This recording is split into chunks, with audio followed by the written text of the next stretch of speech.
The day has come. You are standing at the edge of a moment where meaning feels urgent, where clarity feels close, where everything that's happened starts asking to be explained. Most people rush to answer that call with a story, a clean arc, a reason that makes the chaos feel intentional. That's where they lose, because it's dangerously easy to block the benefit right here, not with failure, with explanation, with a story that feels good enough to stop the search. Most people waste this moment by stitching together events that were never meant to fit. They call it understanding, they call it insight, but it's just relief. You won't do that. There is a door that opens rarely in a person's life, not a door to comfort, but to accuracy. A chance to see what's actually driving your decisions, instead of the narrative you've been repeating to survive them. Most people walk past that door because the story they're telling themselves feels safer than the truth waiting on the other side. And the first one is the one nobody sees coming.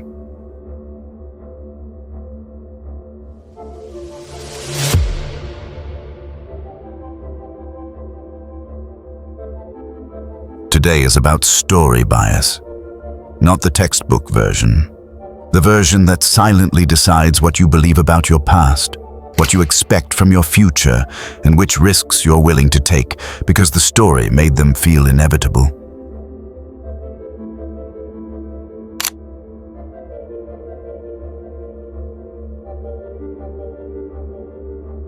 It starts quietly. You look back at your life and notice a pattern. One event leading neatly into the next. A breakup that had to happen. A career move that set everything in motion. A failure that taught you who you are. It feels true because it's coherent, but coherence is not accuracy. What you're actually doing is compressing thousands of unrelated variables into a single storyline your nervous system can tolerate. You're mistaking sequence for cause.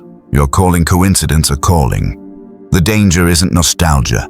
The danger is calibration. When you believe your past followed a clean arc, you assume your future will too. You start taking risks as if the story will protect you. It won't. Meaning applied too early becomes blindness.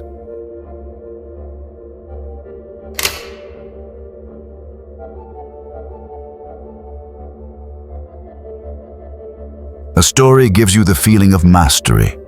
Once you can explain why something happened, your brain relaxes, the tension dissolves, the case feels closed. But stories don't explain systems, they edit them. You hear why a company succeeded, the founder's grit, the culture, the vision.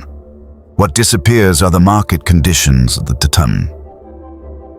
timing, the unseen failures that used the same playbook and vanished. You're left with a narrative that feels actionable, but isn't transferable. This isn't learning, it's theater. When explanation replaces measurement, confidence grows faster than competence.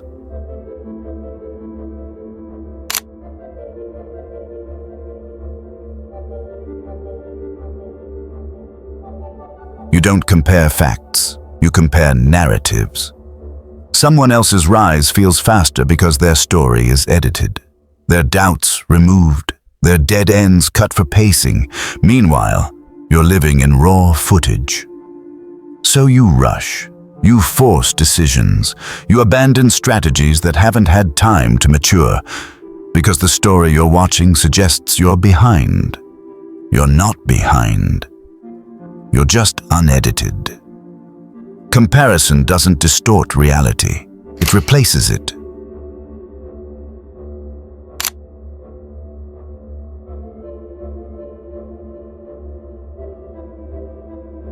Real clarity is expensive. It requires sitting with uncertainty longer than is comfortable. It demands you admit that many things you believe are post hoc explanations, not causes. Stories are cheaper. They let you feel certain without changing behavior. They let you feel wise without paying the price of restraint. You get to keep your habits and your illusions.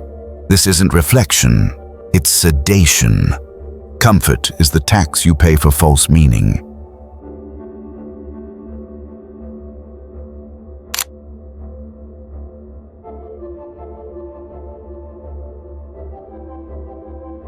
The most convincing stories are the ones that move you, the ones with villains and heroes. Turning points. Lessons learned the hard way.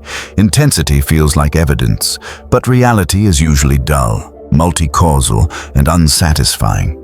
No climax, no lesson neatly wrapped. When you privilege the story that feels strongest, you ignore the explanation that's most accurate.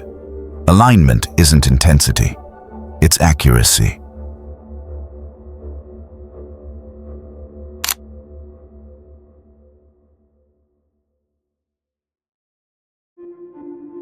You tell yourself the story that keeps you optimistic. Everything happened for a reason. You're exactly where you're supposed to be. It sounds healthy. It sounds evolved. But it quietly erases feedback. If everything had to happen, nothing needs to change. If the story explains everything, the data can't interrupt it. Gratitude used this way isn't wisdom, it's insulation. Truth doesn't need to protect your feelings.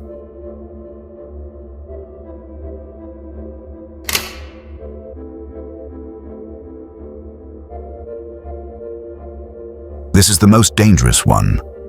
Once you believe your life follows a narrative arc, you expect the next chapter to make sense. You assume continuity. You assume momentum, so you take risks that only work in retrospect. Stories look logical looking backward. Forward, they are silent. The future doesn't know your plot. Here's the reset. It doesn't work like a spark. It works like a compass. A spark is emotional, brief, exciting. A compass is quiet, directional, unimpressed by your feelings.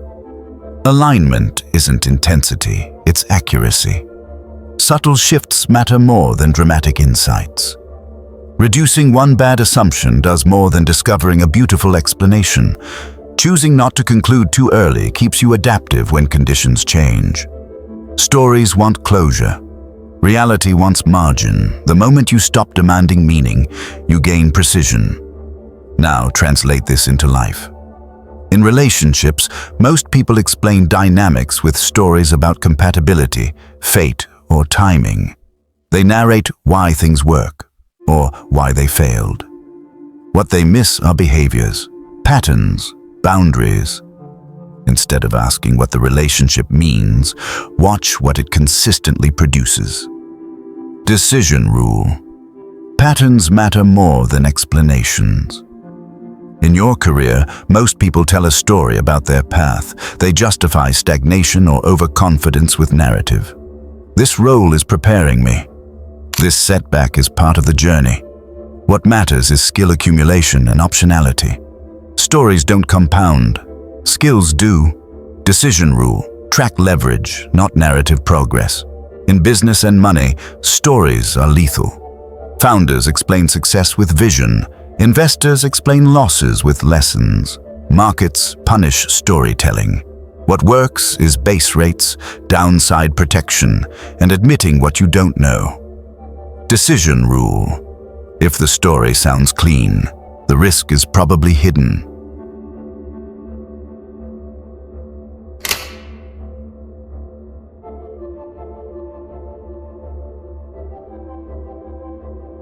Noise demands reaction. Truth does not. Urgency is the favored weapon of manipulation. News cycles, outrage culture, sales pressure, fear-based motivation. Noise floods your senses so you can't think, only respond. It creates the illusion that delay equals danger. Truth operates differently. It does not shout, it persists. Real signals remain consistent over time.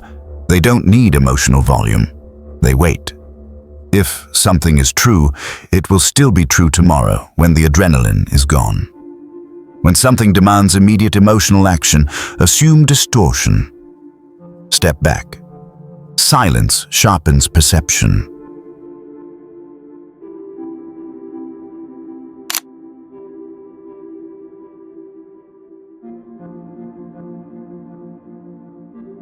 An explanation is a story.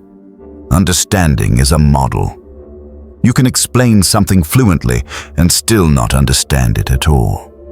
Most people confuse verbal coherence with comprehension. That's how confident ignorance spreads. Understanding shows up differently. You can predict outcomes. You can compress the idea simply. You can apply it under pressure. Explanation is cheap. Understanding is costly. If you can't use it, you don't understand it, no matter how well you can talk about it.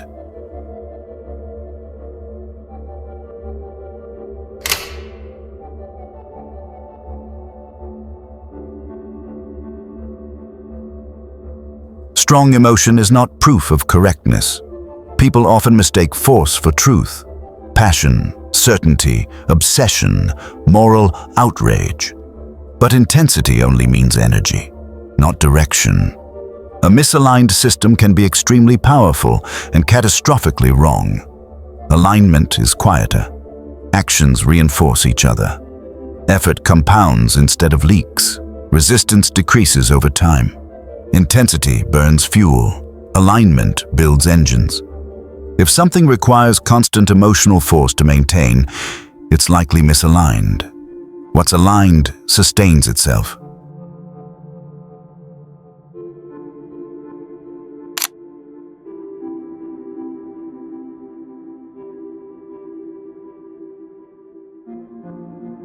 Narratives are what people say. Patterns are what actually happen. Stories can be fabricated instantly. Patterns require time and repetition.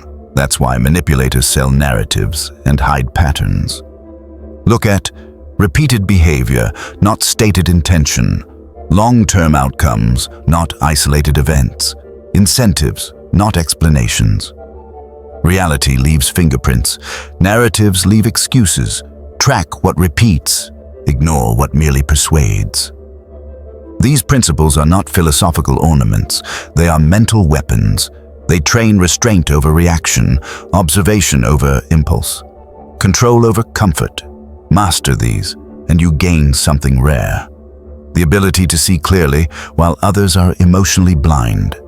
That is not just self-mastery. It is positional advantage. Story bias isn't about lying to yourself. It's about editing reality until it feels manageable. Precision begins where the story ends.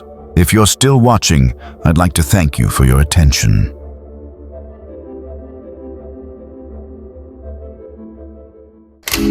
Thanks for spending time in this.